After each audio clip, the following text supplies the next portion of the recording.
It's high time to answer some of your questions. But before that happens, let's take a moment to appreciate the milestone we've achieved on this channel. This is a YouTube reward for passing 100,000 subscribers on this channel. And even though we are way past that, I would like to thank to you all right now, to all of you who said yes to this project by subscribing to the channel.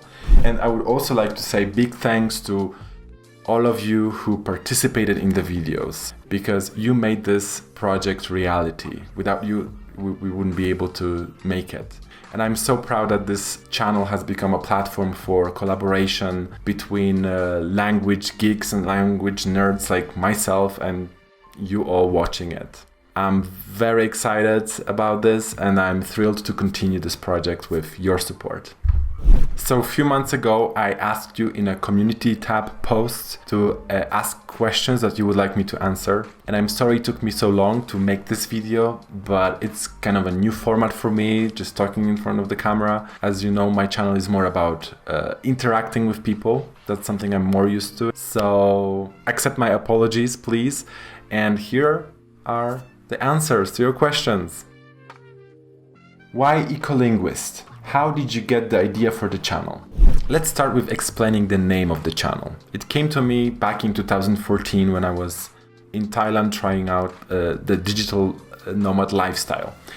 And I knew I wanted to start a YouTube channel about languages, and when I was looking for the right name, I ran into Ecolinguist. So ecolinguist is an actual word. It refers to a linguist that works in the field of ecological linguistics or the ecolinguistics. Even though my channel is not about that per se, I simply resonate with the values that stand behind that field of science. Ecolinguistics is a field of linguistics that studies the relationship between language and the environment, the natural environment.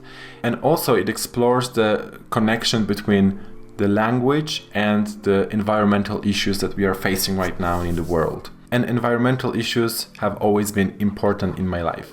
I grew up in a small village in a national park in Poland, and the matters of conservation were often discussed in my area, probably more often than in other parts of Poland. Especially at school, we were taught the appreciation of conservation, environmental protection, sustainability. So I could say that ecolinguist, the term ecolinguist, combines two of my great passions, which is ecology and linguistics, but it's a little bit superficial way of looking at the true meaning of that word. I could go way nerdier on you right now here, but I think like if you are interested, you can research that term and see what it's all about.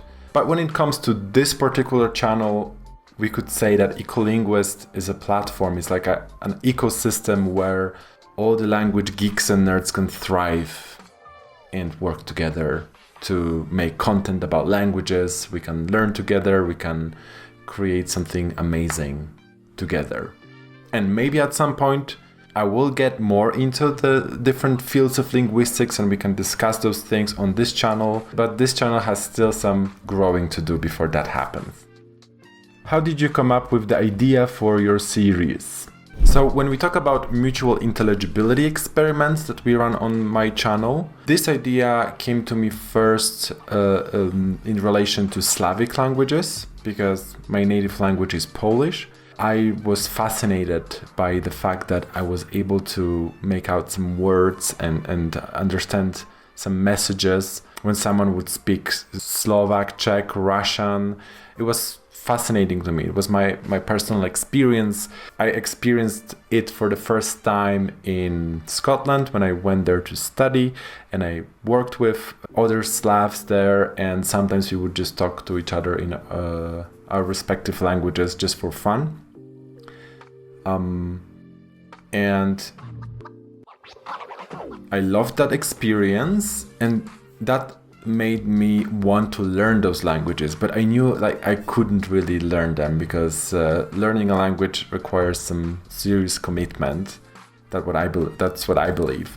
So instead of just committing to learning a language, I wanted to commit to just experiencing it. I just wanted to have more exposure to it, and making this series happen brought that exposure to me. I was able to reach out to people and tell them about the project, and they were more keen to take part in it, and we would have a conversation just for fun, just to see what happens. And eventually it grew into what you can see now. We moved from Slavic languages to Romance languages, and now I'm also experimenting with other formats like Guess the Language game.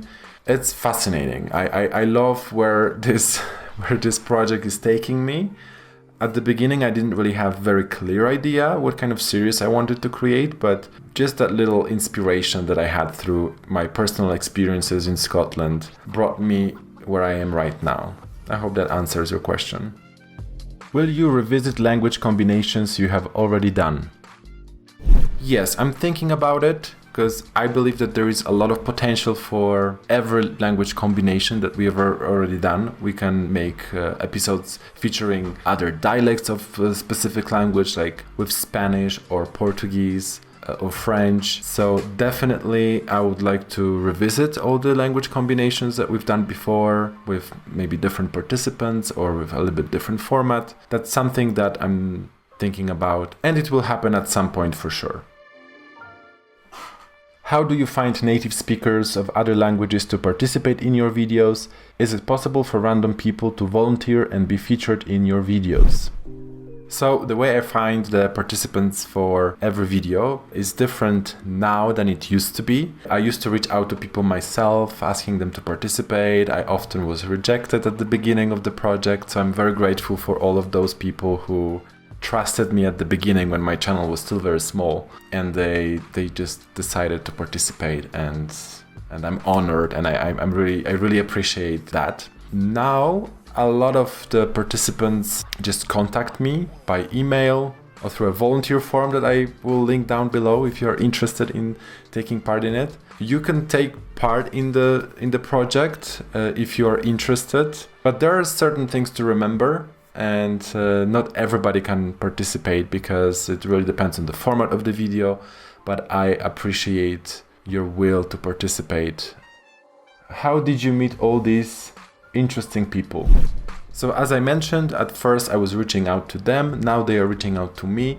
Actually, the bigger the channel becomes, the more attention I get from other creators, and I also get more positive responses when I reach to other creators on YouTube as well. So if you want to help me grow this channel bigger, please subscribe right now if you haven't done it already. That would be very helpful.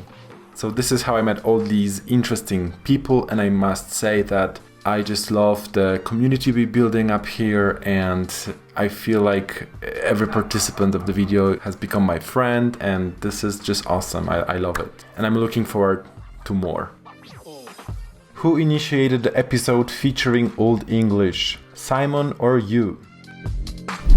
So when it comes to the video featuring Old English and Simon Roper from the UK, I was the one initiating that video. I found him on YouTube. His channel was recommended to me, and I saw his awesome videos, so I decided to reach out to him, and he was very keen on collaborating. So we really got into it, and we recruited some other YouTubers, Christian from Kangaroo English and Ricky from Bilingual Blogs. I was following Christian from Kangaroo English for a while, so I was super excited that he agreed to take part in it. And I found Ricky on my subscribers list because he just recently subscribed to my channel.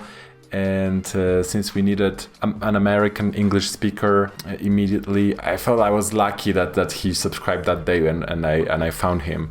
And I think that we managed to create something really unique and awesome.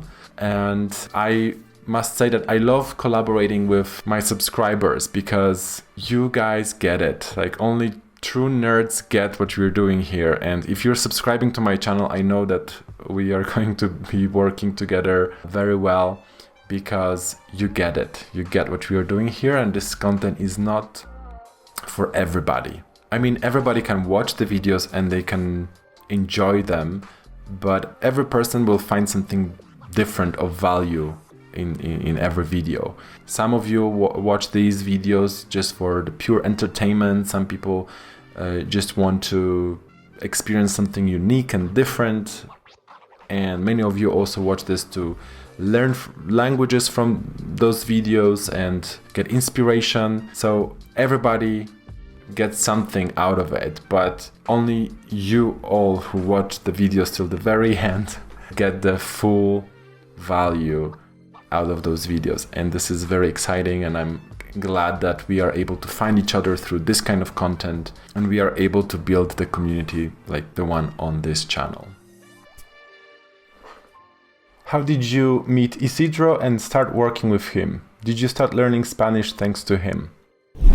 So I met Isidro in Budapest. I was living in Budapest back in 2017 for some time, and I met him because he was traveling around the area. I was learning Spanish a little bit when I was living in Scotland. I can't say that Isidro inspired me to learn Spanish, because he didn't, but he did inspire me to move to Mexico, because he told me about this place.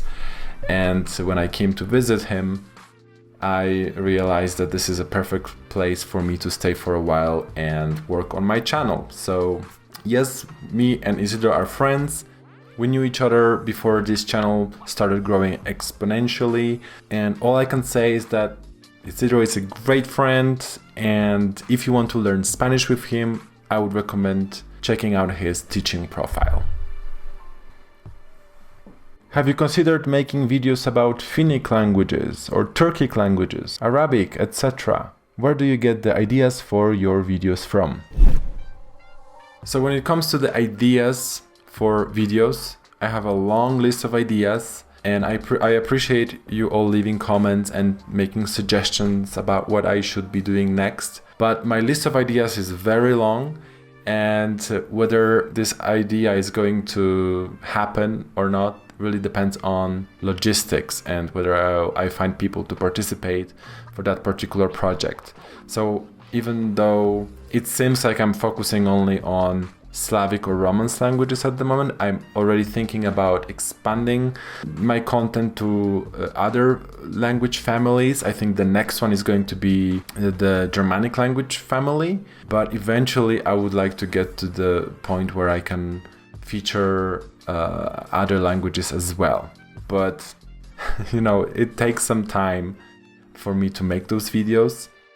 Sometimes it takes 4 months to complete one video, from the idea, from coming up with the idea to the actual publication of the video. Sometimes it takes 4 months. So you can see how big a project can get. Is making these videos complicated? So I wouldn't say that making these videos is complicated, but it's definitely very complex, and there is many things to consider. Sometimes it takes a long time to complete one video, just because there is a lot of people involved, and we all need to do transcriptions, and then I need to do the editing, and we also need to organize time to meet, to record the video. So there is a lot of steps to complete before the video can be published. But I've developed a certain workflow, and I feel like making new videos is happening a little bit faster, and hopefully it will become even faster in the future. So it's not complicated, but it's very complex, and it can take a long time, just because we want to make sure that the video we are delivering to you is of high quality, as high quality as we can deliver at the moment. What is your full name? My name is Norbert Wierzbicki. How old are you? That's a very good question. I wonder myself. My chronological age is 32. But since I'm an old soul, I think I'm in my mid-40s right now. Quando você vem pro Rio? Em breve. Probably after the pandemic though. Is there a language you simply love the sound of? I love the sound of the Slovak language. Do you have a favorite Proto-Indo-European cognate or a particular etymology you like? Yes, I happen to have my favorite Indo-European cognate, and it's swep. Did you know that the Polish word sen, meaning sleep or dream, is related to the English word somnolent, and they both derive from the Indo-European root swep. Interesting, isn't it? Have you ever tried creating your own language? If so, how did it go? I never tried to create my own language. I don't think I'm competent enough to do so. Please talk a little bit about how you learned English so fluently. Well, I've been learning English for 17 years now, so it's really hard to pinpoint just one specific moment or method that I used that helped me reach this level of fluency. But actually, if you want to know more about how I learned English and other languages, I recommend listening to one of the episodes of The Actual Fluency with Chris Broholm. I was guest on his show, on his podcast, and I talked about it there. So I will leave a link in the description box below so you can check it out if you are interested. How many languages do you speak and on what level? How is your Spanish? So my native language is Polish, then I learned English, and my level is pretty good. And then I also studied Hungarian at university, and even though it got rusty over the years because I haven't been using it so much, I hope to go back to studying it and taking it to a higher level, the level that I really want to be on. And my Spanish is pretty basic, pretty communicative. I can get by in Mexico. I can deal with whatever situation comes up, and I'm quite confident, but I wouldn't be able to discuss Kantian philosophy in Spanish just yet. But I am able to watch Spanish dubbed soap operas, TV shows or cartoons. So that's pretty much it. How did you discover your love and passion for languages? Have you always been at least bilingual, or did you acquire more languages in adulthood? So I think that my passion for languages also comes from the fact that I grew up in a small village. It was kind of isolated, and I was so curious about the world outside of my village that eventually I realized that to explore the world and to learn more about it, I had to learn foreign languages. And I wasn't bilingual as a kid. We would just use Polish where I come from. So it's not something that was natural to me. But actually we had some people from other countries coming to our village, passing by. There were some people in the village working abroad, and they would bring some friends from Belgium, or there were some people from Ukraine and Belarus coming to the village as well. So it was always fascinating to me that those people were able to speak other languages. But when I was a kid, I simply watched a lot of TV, and I learned that English was a thing, so I wanted to learn it to be able to learn more about this outside world. So that's pretty it. Like, again, growing up in a small village, kind of isolated, I was curious, and I knew that the only way to explore the world the way I wanted was to learn languages. And I did. Czy uczyłeś się kiedyś gramatyki historycznej? Wzajemne zrozumienie języków jest z nią ściśle powiązane. Miałem elementy gramatyki historycznej na studiach, bo studiowałem język węgierski na Uniwersytecie w Poznaniu i tam jednym z przedmiotów obowiązkowych było językoznawstwo, więc uczyliśmy się tego typu rzeczy, ale czuję, że było to potraktowane trochę powierzchownie. Tak naprawdę zrobiłem tylko licencjat, więc nigdy nie byłem na takim poziomie, żeby zgłębić gramatykę historyczną na takim głębszym poziomie, ale czuję, że dzięki pracy nad tym kanałem moje zainteresowanie gramatyką historyczną czy ewolucją języka rośnie, więc mam nadzieję, że w pewnym momencie uda mi się też stworzyć jakieś materiały edukacyjne na ten temat dla Was, ale też i dla siebie, bo ja pracując nad tym kanałem sam się dużo uczę. Which languages do you want to learn in the future? How do you stay motivated to continue studying a language? So, my list of languages to learn is pretty long. If I could, I would learn all of them. But my approach to learning languages is that I would rather stay for a while with one language and explore it more deeply than just learn multiple languages on a surface level. So I pick my languages very carefully. I need to see some practical application of it in my life. And it's not like I have like a clear agenda when I would like to learn a particular language. But if you ask me about like which languages I would like to learn first, so in my top 5 I would say it's Czech, German, Portuguese, Russian,